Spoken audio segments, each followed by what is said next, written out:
Hello and welcome to VOP Business Show. I'm Kayla Abraham. In a bid to beat the deadline for the planned commencement of an indefinite strike that may lead to the shutdown of the economy, the federal government yesterday held a meeting with the organized labor on post-subsidy removal palliative for workers. This was hosted by the Minister of Labor, Simon Lalong. However, they failed to reach a consensus as the Nigerian Labour Congress insisted that the federal government must meet its demand ahead of the 21-day ultimatum issued on September 1 by the Congress. The union had on September 1 handed down the 21-day ultimatum to the federal government over the delay in sharing of palliatives, saying it might be compelled to declare an indefinite labor action if its demands were not met. The NLC leadership had said that action was in preparation for a total shutdown of the economy, which would start at the expiration of the ultimatum on Friday. Briefing journalists at the end of the meeting yesterday, both parties pledged to find solutions to the key demands tabled before the government by the organized labor before the deadline.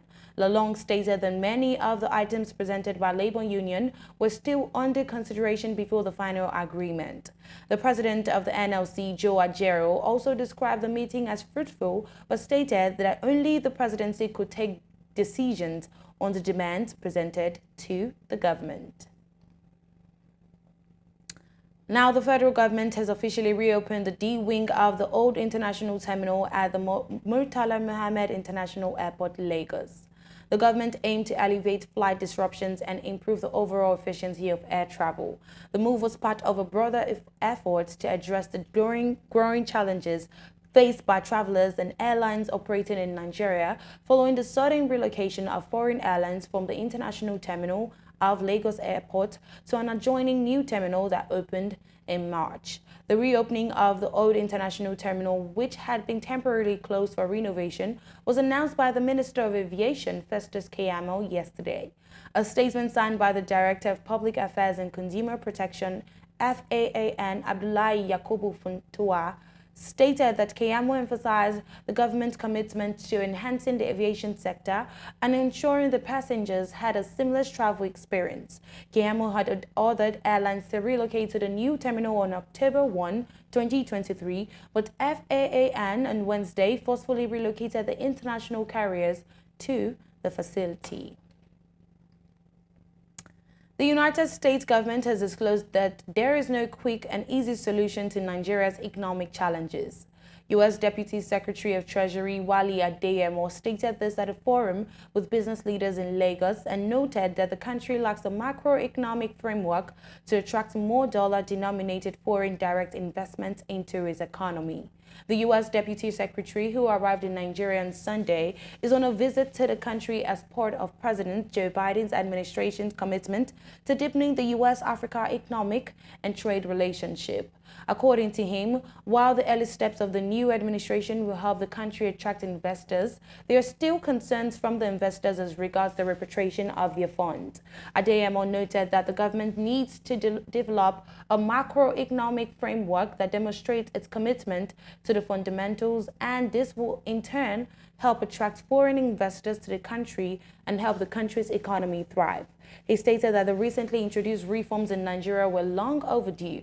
He noted that the U.S. had made it clear to the Nigerian government that it wanted to partner in the implementation of the reforms. He noted that the United States is one of the largest foreign investors in Nigeria, with the country being the U.S.'s second largest African trading partner. He stated that the U.S. government provided Nigeria with over $1 billion assistance in 2022 to support Nigerians with access to health care and reduce food insecurity. Now, the executive chairman of Nigerian Communications Commission, Umar Dambata, has stated that Nigeria's fifth-generation network subscription hit 500,000. He noted that broadband penetration also rose to 47.0% as of July 2023. In a statement, while speaking in Kano, he stated that the telecoms industry recorded remarkable milestones since 2015. In July, Dambata stated that 5G subscriptions had grown to over 60,000 subscriptions in the country, According to him, this country was aiming to achieve 50% broadband penetration by the end of 2023 and 70% broadband penetration by the end of 2025. Earlier, the Minister of Communications, Innovation and Digital Economy, Bosun Tijani, stated that Nigeria was seeking partnerships to boost telecommunications connectivity in unserved and underserved communities. According to the minister, connectivity was a catalyst for progress, and the country needed partnerships to close its digital divide. Nigeria is currently servicing about $14.1 billion worth of World Bank loans. The figure covered the amount disbursed and about 108 approved loans based on the data obtained from the website of the World Bank. It was observed that the oldest loan being serviced was approved as far back as in 1989 under General Ibrahim Babangida, while the most recent loan being serviced was approved in 2018 under the former administration of Muhammadu Buhari. Loans approved in 2018 were being serviced, disbursing funds as they were categorized under disbursing and repaying. One of such loans was a $125 million fiscal governance and institutions project, which was approved in 2018. As of the time this data was obtained, about $40.2 million had been disbursed under this loan project. Another loan project under disbursing and repaying was the $750 million fiscal governance and institutions project, which was approved in 2018. It was disclosed that $737.1 million had been disbursed under this loan. There was an additional $750 million loan approved in December 2020 under this loan project. However, the second approval was undergoing disbursement with no repayments required yet. However, it was also learned that about 6 to 8 loans worth about $4.8 billion had been fully repaid over the years. The International Bank for Reconstruction and Development and the International Development Association, which make up the World Bank, had over the years advanced loans to Nigeria. Nigeria is usually expected to begin servicing a number of the loans after 5 years of approval and up to over 30 years. The Nigeria Extractive Industries Transparency Initiative, NAITI, yesterday has disclosed the total unremitted revenues to the Federation by some relevant government agencies and companies in the oil and gas sector in 2021 increased to over $9.85 billion. NAITI disclosed this in the 2021 Oil and Gas Industry Report, released as an event in Abuja, which was attended by lawmakers, oil sector operators, civil society organizations, among others. The Executive Secretary of NAITI, Ogbonnaya Orji, who presented the highlight of the report, stated that the information and data contained in the document paid special attention to helping the government at all levels to shore up revenue.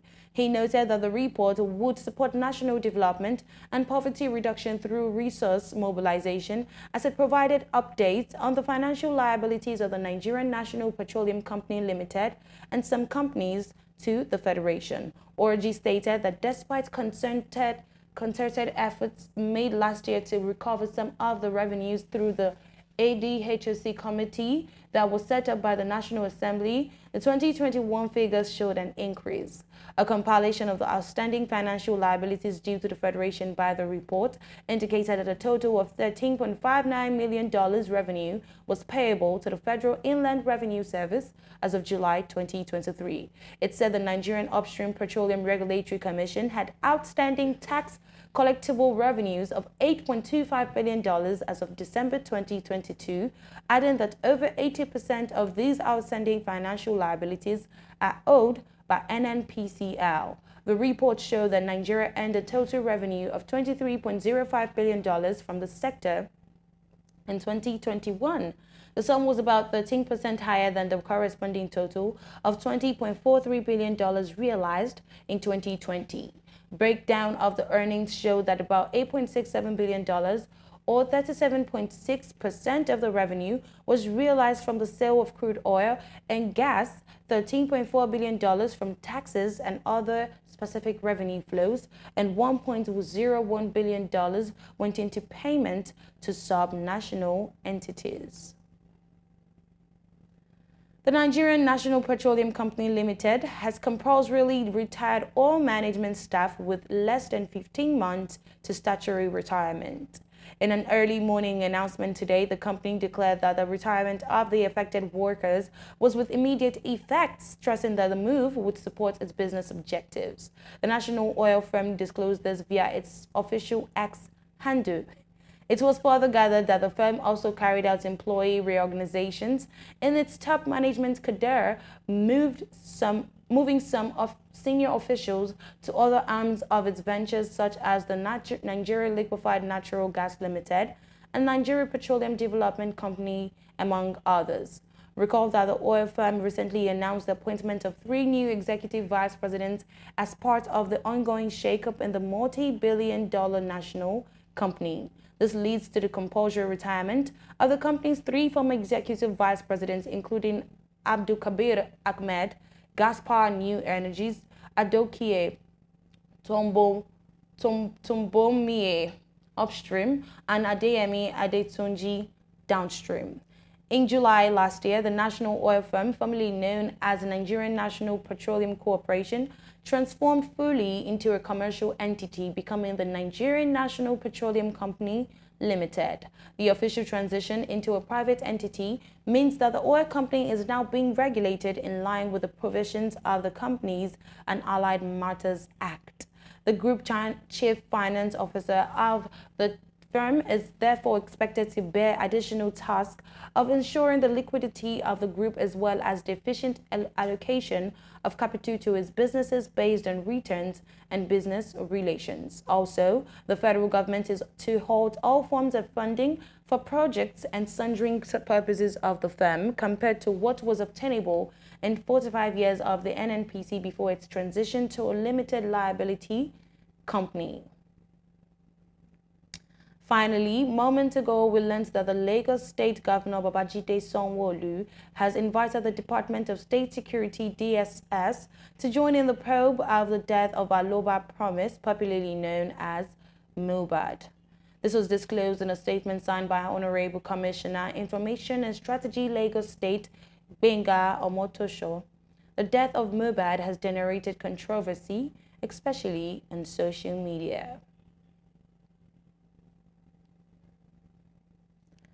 That's all on VOP Business Show and VOP TV. We would like you to subscribe and engage us on YouTube. It is Voice of the People TV, and on other social media platforms at VOP TV Live. I'm Kayla Abraham.